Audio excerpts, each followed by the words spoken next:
Good day everybody and Happy New Year and welcome back to Hermitcraft. Today guys, we got a lot of stuff to get done, so let's go ahead and get right into it. First of all, up here I believe I now have a delivery from a shop, Rocket Tech, in the Brown District. This is Tango's Rocket Shop, and I actually requested a bunch of different things from him. We now have a chest full of fireworks rockets right here, a flight duration 1. Which is fantastic. I have been using the flight duration 3, but those have been a little bit too long of a duration for me. I prefer the shorter ones for short bursts up and down. It gives you greater mobility, basically. And so, we're going to actually grab our firework rocket shulker box. That's right, we got a fireworks one. Not a fireworks one, a fireworks one. With the exclamation point, you got to emphasize that for sure. So we're going to put that down here. We're just going to dump all of these rockets right into there. I'm going to continue using the 3 duration one for right now, but yeah, we have the 1 duration flight available. So let's just go ahead and grab this, and we will take this down, this sign down, take the Rocket Tech delivery down. Oops, right there. There we go. Iskall join. What up, Iskall? There we go. Sweet. We also got a random colorful rocket sampling. Because I want to try to do like a little bit of a fireworks show.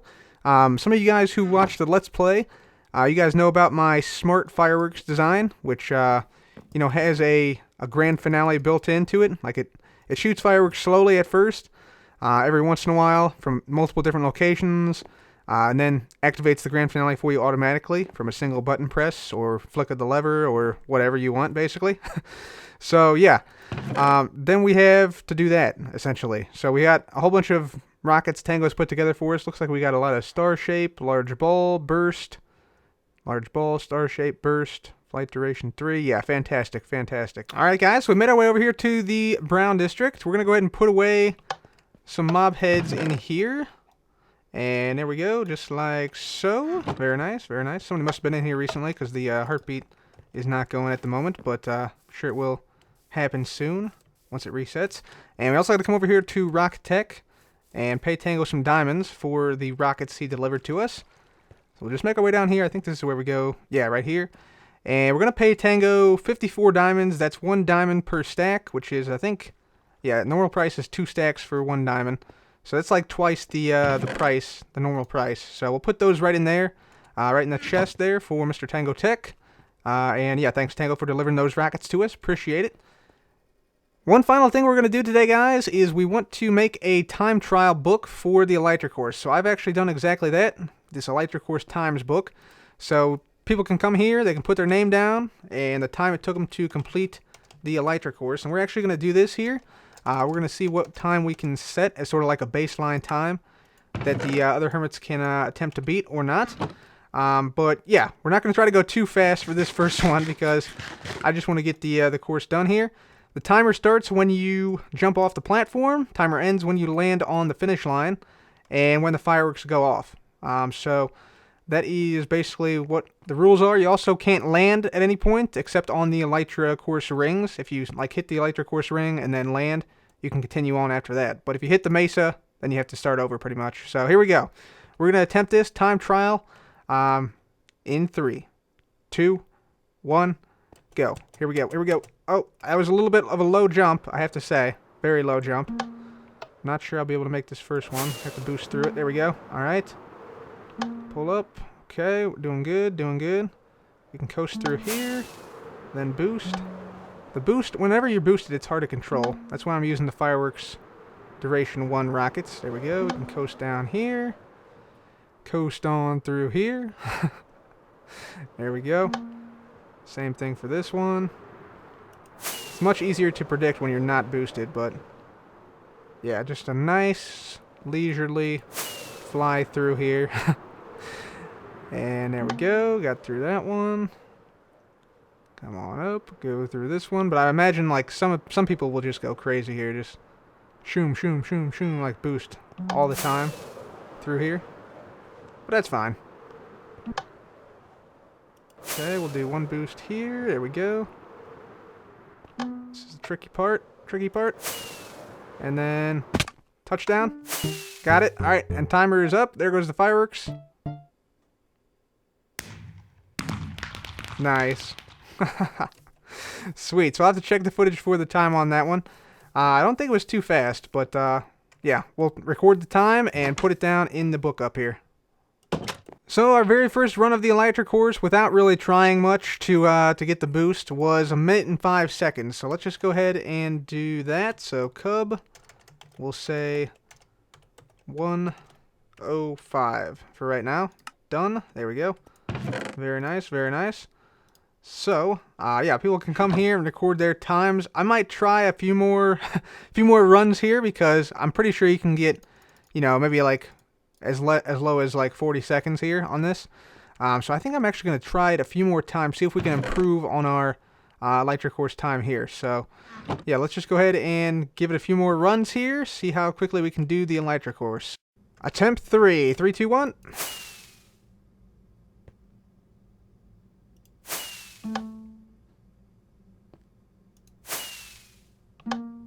Oh, I almost landed there. It was close, but didn't quite. All right, here we go. Boost down through. I didn't land there because you can land on the Elytra course itself, but not on the ground. That's the main thing.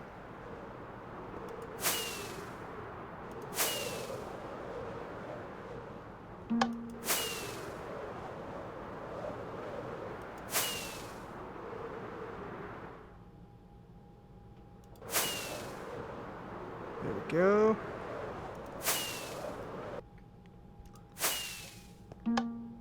Okay. So far, so good. This is the hard part. There we go. And got it. That was a good run. Wow. Okay. Let's see what that one was. I think that was significantly faster. Like, way faster. Maybe even twice as fast. Because I was boosting almost the entire time. Okay. Let's check the footage on that one. See how much we improved by. I think that'll be our final run. It only took about 3 times, though. So, not too shabby. Not too shabby. So I timed that final run, and I ended up with a time of about 53 seconds, more or less. So that's going to be our new time here. Very much improved from the first time. And yeah, that will go right in there. And then we're also going to have a item frame here with a clock renamed to Time Trial, so that people will know that there is a time trial now available at the Elytra course. So, sweet. I'm digging it. I'm digging it. Now we're going to head on back to our house, and we need to work on the mine shaft for the lower entrance to our base. We want to make a secret entrance here, basically. So, let me just come on down into here. And yeah, what this is going to mean is we're going to have to take out the chicken farm. We're going to have to cover up all this redstone here, behind here, where our sorter is. And yeah, we can just go ahead and fill all that in right there. Fill all this in with the item elevators and the sorting mechanism and stuff, because it's a pretty complex sorter back here. So we're going to have to fill all that in, and we want to put, you know, stone in here so that this mine shaft, what will be that mine shaft there, will look like this mine shaft, except longer, essentially. Yeah, we still have a few blocks to replace here, it looks like in the wall right there. But we'll do that, and we're going to go ahead and make this mine shaft right here, take out the chicken farm, and then make a door right here, like a hidden door, I think. See, so the wall will probably be like here and here, so it'll be 3 wide. So we'll need a door that opens here. So that's going to be a little bit tricky to fit in, but I think we can do it. I think we might want to have like a 3x3 here. Yeah, 3x3 looks like it's going to be appropriate size here. So that's what we're going to do right here. Let me go ahead and grab some stone from our sorter down here. So stone, there we go. This is what's going to make up the primary part of the mine shaft. We'll also grab a little bit of dirt, and I think that's pretty much it. Of course, we do want some other stuff like some coal blocks and stuff. Some gold. We want some gold ore in the walls for sure. Maybe not that much. Maybe a little bit like that. There we go. Let's see, what else? Granite and diorite and stuff like that.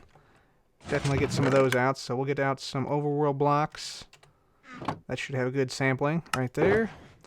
So let's see. Yeah, andesite is something we'll have. What else? Probably a couple other things. Yeah, some diorite. Let's get some diorite going. We also might want some granite. But that will work. Alright, fantastic. Alright, so let's go ahead and get started on this mine shaft. Let's just jump on over here. We don't need this. That can go into our sorter. There we are. And so, yeah, let's go ahead and start to dig this out and then put down the stone brick and make this mine shaft here at long last. Alright guys, so here we go. We got the mine shaft complete, and you can see it's looking pretty good. It's looking pretty realistic. We got our minecart with chest right here. We got our track down, our cobwebs up, some torches down. I did go ahead and check the light level, and everything is not spawnable, so no mobs can spawn in these mine shafts, which is fantastic. Don't want a creeper, sneak up behind us or anything. We also put some gold in here. We got some iron in the walls as well, some granite, some andesite, diorite, dirt. I think it looks pretty good. We got, of course, the dark oak mine shaft here, because that's pretty much what the mesa mine shafts are like, at least the ones that are above ground. And now we're ready to do the next phase of the project. Now that we have the mine shaft up, we're ready to build the secret door right here. Now, this door is going to have to be pretty small, and it also will have to be one wide and not interfere with this or that. So it's going to be kind of a challenge to fit it in here. Also, I think I can go ahead and get rid of this tower now, or this ladder here. So we'll get rid of that, and we'll fill this in like so, I believe. And then we'll just grab our ender pearls. We need to get back up here. We need to fill in one other small thing up here. Is that going to make it? Yeah, it's going to make it, I think. Whoops. Server's lagging a little bit, apparently. There we go. So we need to fill in here. Need to make this more path. Whoops. Yeah, bit of latency here. Shouldn't be too big of a deal, though. There we go. And then we'll just grab that, and there we go. Sweet. All right, we got it. So let's see here. Yeah, so the idea with this whole hidden door thing here is basically when we come from over here, it'll be like we come this way, place down a torch or another thing on a block, a certain block here, or maybe even over here. Click that down, and then get that back. The door opens. We walk through, and then after a delay of some type, the door closes behind us, or maybe we have to put down another torch here to close it. But anyways, yeah, I want to put a fancy door right here. So let's go ahead and do that right now. Alright guys, so we got the door and the mine shafts done here. The door is right here, and I gotta say, this door is incredible. I will get to that in a moment, but first let's take a look at the mine shafts. So you guys have seen this one here. I did add a little bit of dark oak wood to it, and then we connected up this main mine shaft here with the smaller mine shaft right over here. And we also extended these mine shafts a little bit so that they're a little bit more of a maze here. So it's a little bit harder to find a secret entrance if there was one in here, which there will be soon. But this just sort of connects up over here. And then we come down here back to where our door is. So about this door, yeah, this door is crazy. So check this out. So if I flick this lever, boom, door is closed. If I turn it off, boom, door is open. Are you kidding me? Are you kidding me? That is insanely fast for a one wide door of this size. So the whole size of this thing is about 63 blocks or so. And yeah, this door is absolutely brilliant. This is probably one of my all-time favorite Minecraft 3x3 doors. So it works via a kind of unique trick here. So basically, the trick here is that we use droppers to power observers, where normally an observer wouldn't detect a signal. So what I mean by that is when I turn this on, observers will apparently detect a change in a dropper even if there's no item in these. So if this was a normal block, like this was a solid block here, this wouldn't work because the observer wouldn't detect it, and thus the double piston extender right here wouldn't function properly. But essentially how this door works is yeah, you can just see it here. So if I flick that, you can see there's a double piston extension right here. That's controlled by these observers these 3 observers here, as well as a little bit of redstone, which is, if I can get over here, which is right here.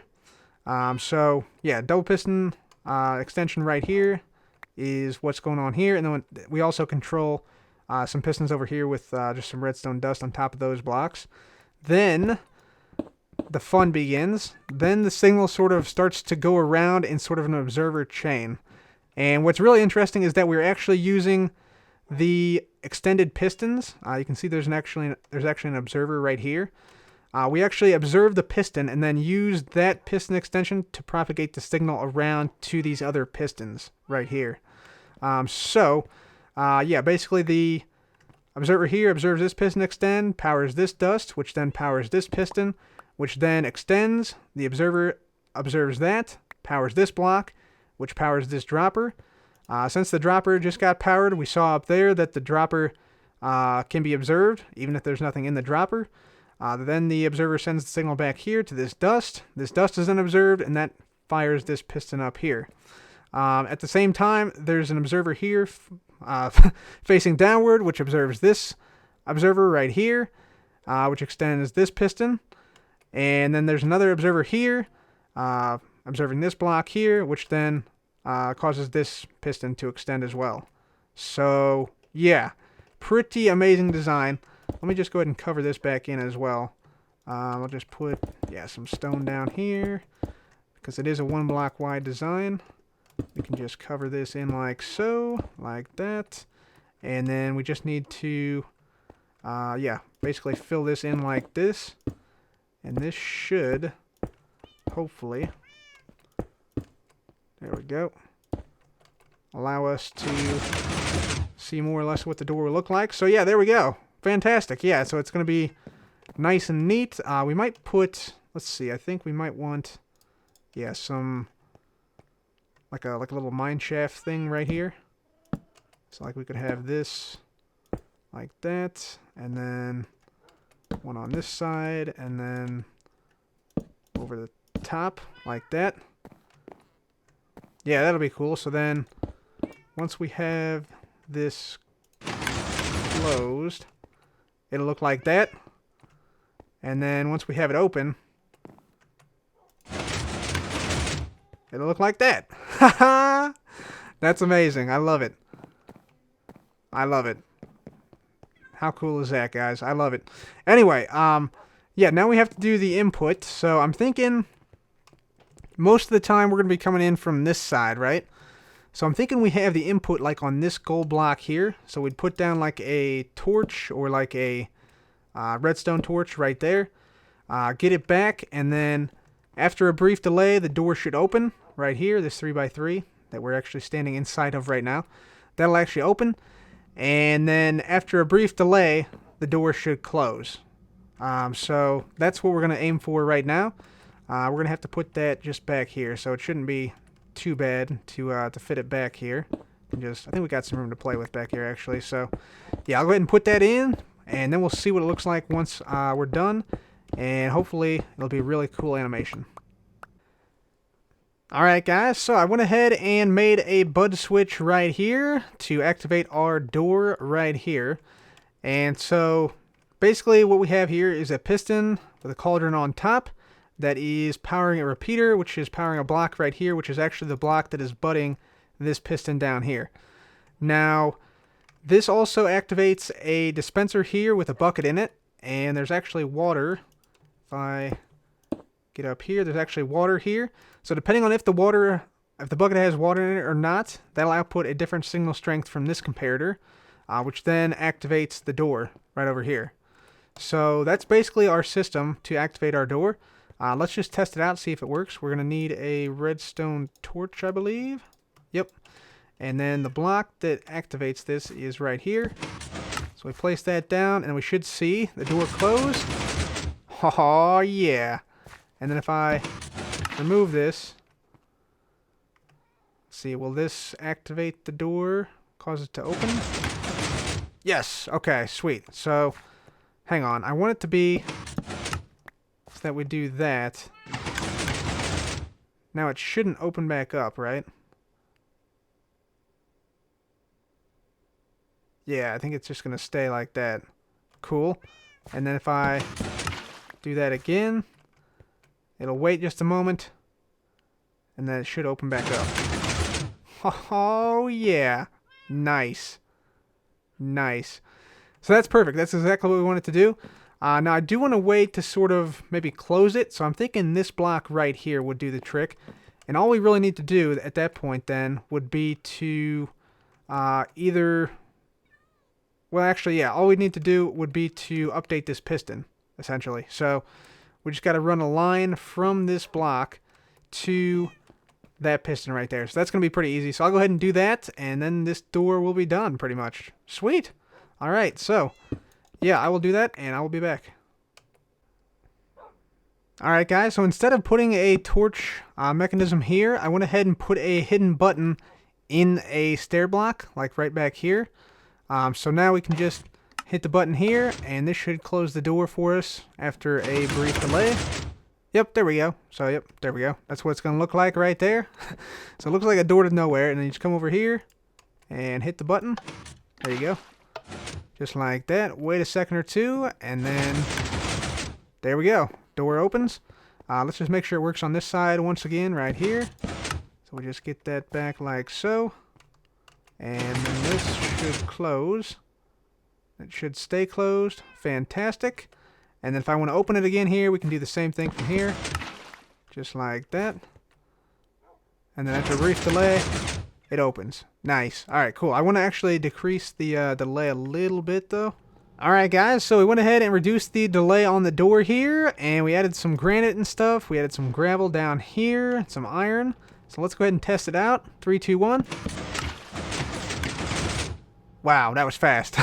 Couldn't even get back here quick enough to see it. Let's get on the other side and see what it looks like. So if we hit the button here, this is what it looks like here. We added some granite, as I said, in there, just so that it doesn't look all, you know, plain from the other side. Although, I don't know. I'm not sure if I like it or not. It looks a lot better from this side if it was just all stone.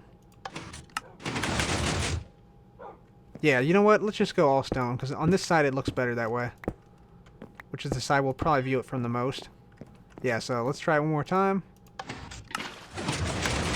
Boom. It's open. Yeah, that's super fast. I like that. I like that a lot, actually. We can add some granite up here as well. And we added some stuff like gravel and iron down there. Alright, so guys, that is our 3x3 door. Very awesome. One of the best designs I've seen for a 3x3 door. Fantastic, fantastic. So, I think that's going to be all for me today, guys. Hopefully you enjoyed the episode. If you did, please do leave a like. As always, thank you guys so much for watching. This has been Cub. Goodbye.